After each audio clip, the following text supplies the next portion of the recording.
সমস্ত প্রশংসা মহান আল্লাহ তাআলার জন্য, যে আল্লাহ আমাদের দয়া করলেন, মায়া করলেন, রহম করে অতি মায়া করে সৃষ্টি করলেন।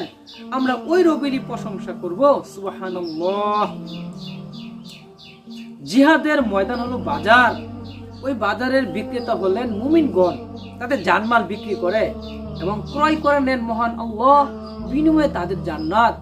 আল্লাহ তাআলা রাব্বুল আলামিন বলেন, যদি তোমাদের বাবা মা, যদি তোমাদের ছেলে মেয়ে, যদি তোমাদের ভাই বোন, যদি তোমাদের পরিবার, যদি তোমাদের স্ত্রীগণ, যদি তোমাদের অর্থ সম্পদ, যদি তোমাদের ব্যবসা, যদি তোমাদের বাসস্থান, এই 8টা কথা বলেছেন।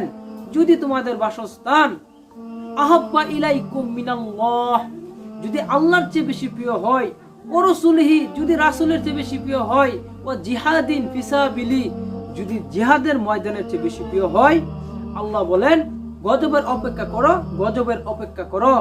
কেন না পৃথিবীতে সবচেয়ে বেশি আল্লাহকে ভালোবাসতে হবে এবং রাসূলকে ভালোবাসতে হবে এবং জিহাদের ময়দানে যাওয়ার জন্য অনুপ্রেরণাকে লালিত পালিত মনে করতে হবে।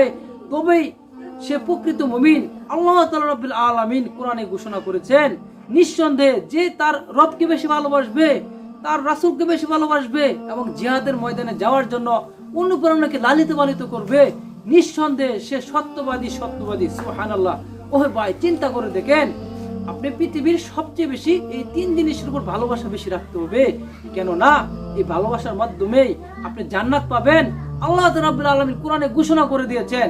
আমরা তো ছেলে মেয়ে নিয়ে ব্যস্ত, স্ত্রী সন্তান নিয়ে ব্যস্ত, ভাই বোন নিয়ে ব্যস্ত, পরিবার, ধন সম্পদ, অর্থ নিয়ে ব্যস্ত।